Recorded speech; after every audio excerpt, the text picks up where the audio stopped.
16-year-old Mikita Brozgal was born lucky. At least that's what doctors in Lviv, Ukraine say.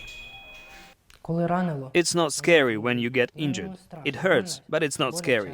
What's scary is when someone is killed next to you and you can't help. That's scary. More than 4,400 structures have been destroyed in Bakhmut, a key battleground in Russia's invasion against Ukraine.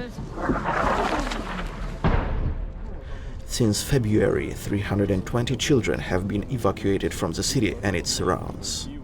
On December 31, 2022, Mikita and his 14-year-old nephew were bringing water to sellers at a local market. A massive explosion is the only thing I remember. I came to on the floor. There was dust everywhere and a strong smell of gunpowder. I turned and crawled to my nephew to ask something, but he couldn't speak.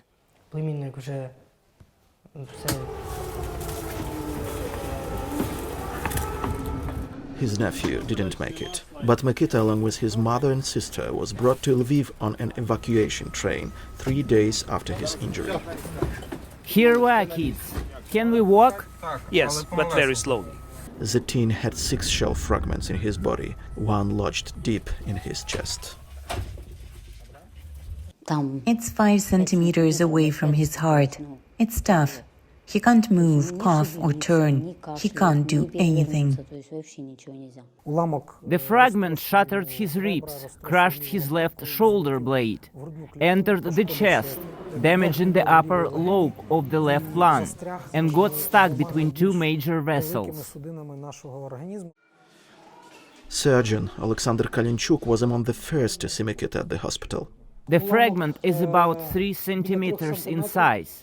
Cardiac surgeons were on standby in the operating room in case of massive bleeding. But the surgery went well. The shell fragment was successfully removed. The foreign object has been removed. The boy was born lucky.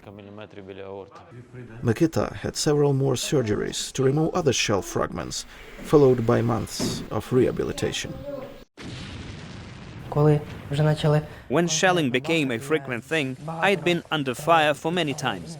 We were riding bicycles, for instance, and a bomb fell literally 15 meters ahead of us. We got covered in mud, but we were alive.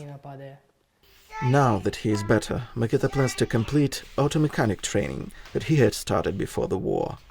And when the time comes, he'll return to his native Bakhmut. Omelyan Oshchudlyak for VOA News, Lviv, Ukraine.